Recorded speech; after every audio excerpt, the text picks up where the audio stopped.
Hello, what's up? Welcome back to my channel where we talk about everything from psychology, metaphysics, and philosophy. My name is Lauren. I am your resident intuitive baddie. And welcome to the spring setup. I set this up for a shoot that I meant to do. I'm not sure actually if I've recorded in front of this already. I don't think I have. But yeah, this is the setup for now. So I thought I might as well use it. And I think it's actually fitting for the topic of conversation today, which is going to be around relationships and detachment. I've been called to really embrace this softness. And especially when it comes to love. Interestingly enough, before I start this, actually, I'm going to say, honestly, I'm a paradox. I'm such a paradox because I look so young, but of course, I'm older than I look. But also, I think I just naturally have really ancient wisdom within me. So I feel like when people talk to me, it's kind of confusing because it's like I have so much depth. And how that translates when it comes to dating is just that I have enough understanding to pick up when people can't really handle my depth, or when things that I'm talking about are going over people's heads. And something that I've just really recognized for myself is that if I'm to be in a partnership, I need somebody who is going to challenge me. And it's not necessarily about just somebody who's interested in the things that I'm interested in. It's like that other person needs to be drawing out these qualities from me as well. And I think also just the time in my life that I'm a single mom. I have really big dreams, big aspirations. I'm not really looking to date. And honestly, with everything that I've been studying and understanding when it comes to all of the universal laws, specifically the law of correspondence, I'm recognizing that a relationship isn't something that you should be looking for in the first place. What I mean by that is that when you are really in a place of self-love, when you understand all the things that you want for yourself, that you can provide for yourself, and when you're really vibrating at a frequency where you are through and through you, I do believe that you will attract things that match your energy, which would include love. So by that logic, there's no need to look for love, because if you're vibrating at the frequency of the version of yourself that you want to be, or like the highest version of yourself that even scrap that. If you're vibrating at a frequency where you love yourself and you love the person that you are, because you understand who that is, then you don't really have to worry about looking for love, because it's gonna find you. Because you know what love looks like, so it'll find you. The right love will find you. And I think the issue is that when people are looking for love in a state of lack, they're looking for somebody to fill a gap, fill a space, this void space of love and care that they feel like they don't have.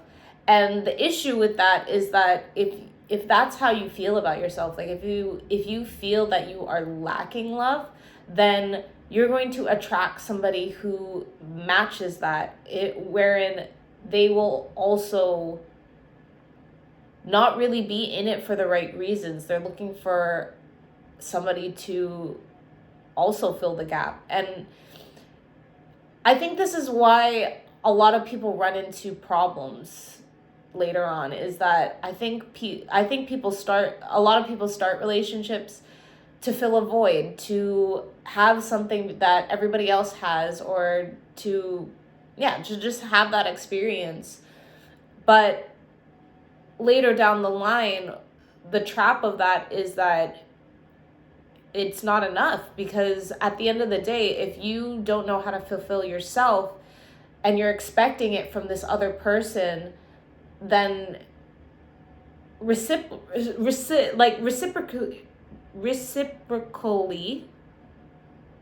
is that a word? But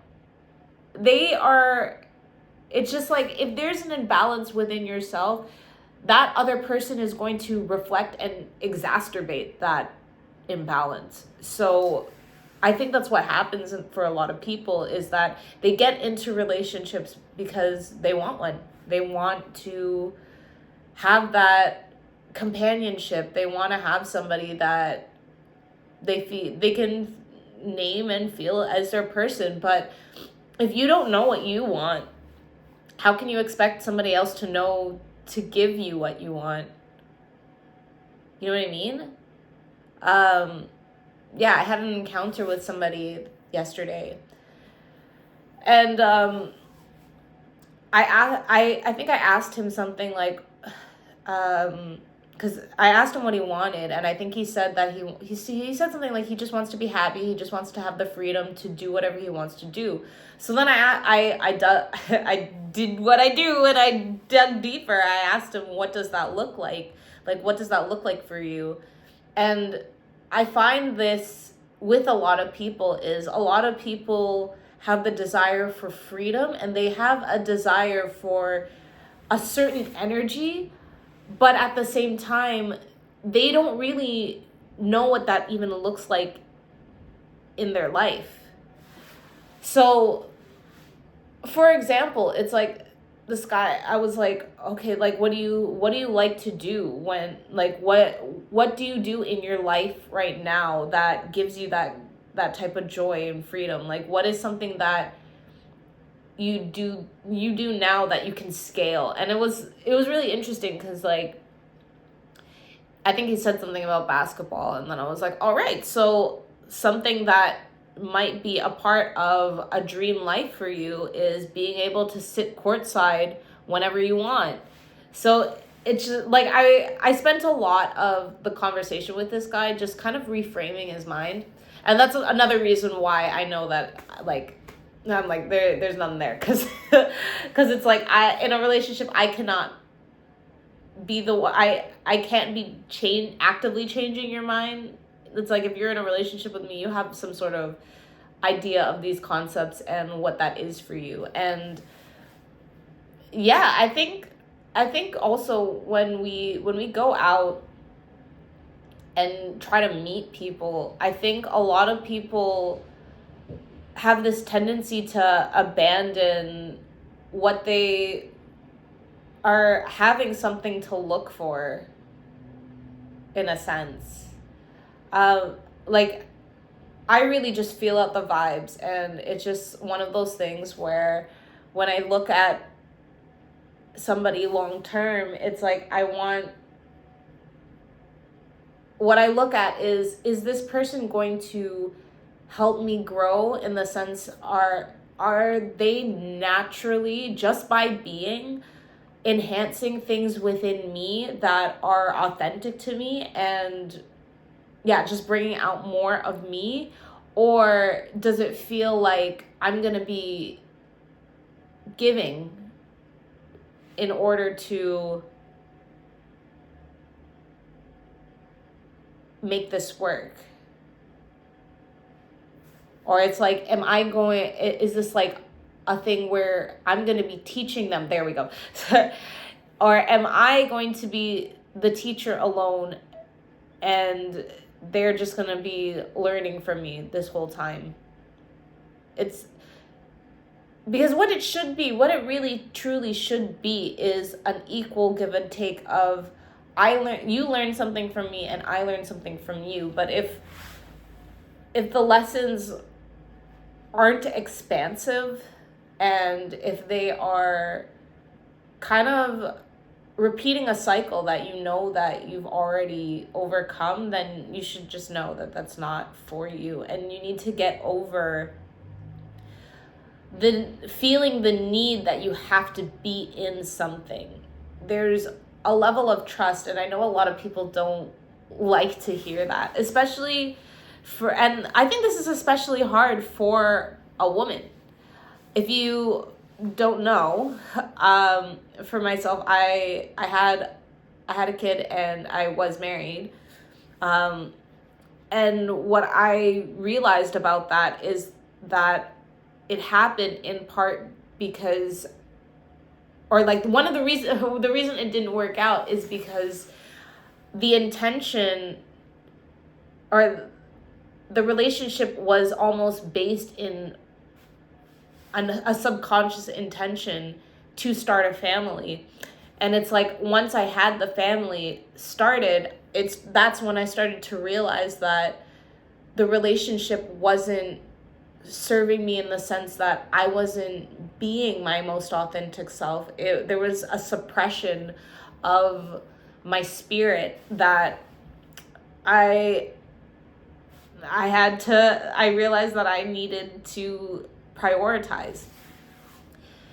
And in part of me sharing my experience, I guess coming into love and how I'm treating it now, is meant to be for people who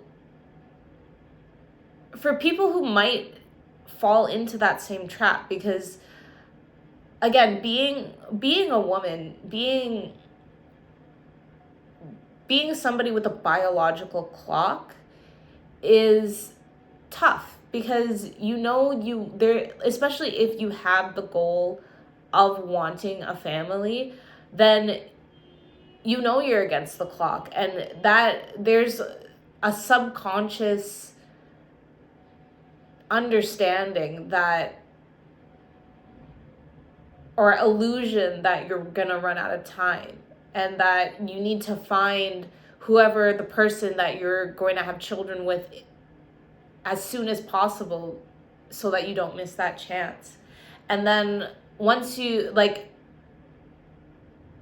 if you aren't if you're not learning what you need and really understanding what you want out of partnership and what you want a family life to look like, then you'll realize it after the fact. And I think what happens to a lot of women is, even though they have the realization, they don't really have the courage to make a change in it, and so they just stay in a relationship that's not really working for them, because it's easier, if it's comfortable already, why look for quote unquote better? But I do think a really important part of this human experience is to have a love that reflects the essence of who you are. And I think that's an experience that's worth waiting for. But I know that's easier said than done, especially if there's certain things that you haven't experienced before. So for myself, I'm very detached when it comes to love, especially now, because I already have a daughter. I don't feel in a rush to, and I've also already had the wedding already. So I don't feel like I'm in a rush to experience those things, because I've already experienced them. And now I'm in a space where if I'm going to experience either of those things again, if I'm going to have another wedding, have another child, then I am going to make sure that I experience it in such a way that is the most beneficial to my spirit and to the other person's spirit as well. There is a feeling that I want to have when it comes to my relationships. And that's not even just romantic. Like this can be extrapolated to how I want to live life as well. It's like there's an energy I want out of life, and that is not something that I'm willing to settle for just to have an experience that is close enough. I'm not that type of person where close enough works for me. Or it's like, okay, well now I mean this definitely has to do with just relationships, because like, of course, when it comes to creating something or whatever, then yeah, like that's now letting go of perfectionism as well. There's a balance, okay? There's a balance when it comes to these things where it's just the understanding that nobody is going to be perfect, but at the same time, there is a perfect energy for you. There's an energy that is going to resonate between the both of you. And that is something to strive for. Yeah. So I really hope this resonated. I hope this unlocked a different perspective when it comes to dating, especially if you feel like you've been searching. To reiterate, the message is stop searching. Search for yourself. The more that you understand who you are and what you want, the easier it'll be to recognize that energy when you meet another person. And it's really not about finding somebody who perfectly fits into your life. It's about somebody who is going to bring out the version of you want to be, or not. All right, sorry. It's like I want to be careful because I don't want you to feel that it's dependent on another person. It's that you are living a life that is so authentic to yourself that you come across another person who just further elevates that, or amplifies that, rather. Yeah. So I, again, hope that resonated. If you are in a point in your life where you have some stagnant energy that you want to understand, or you understand a feeling that you want to feel, but you don't know exactly what that looks like, and you would like some guidance on what that is, what might be blocking you, and to create an effective map on how to get there, my links are in the description to work with me. I would love to guide you. I have a strong passion for really looking into yourself and aiming to be, or becoming, the best version of yourself. And if not, I want to thank you for your energy and for watching anyways. And until next time, goodbye.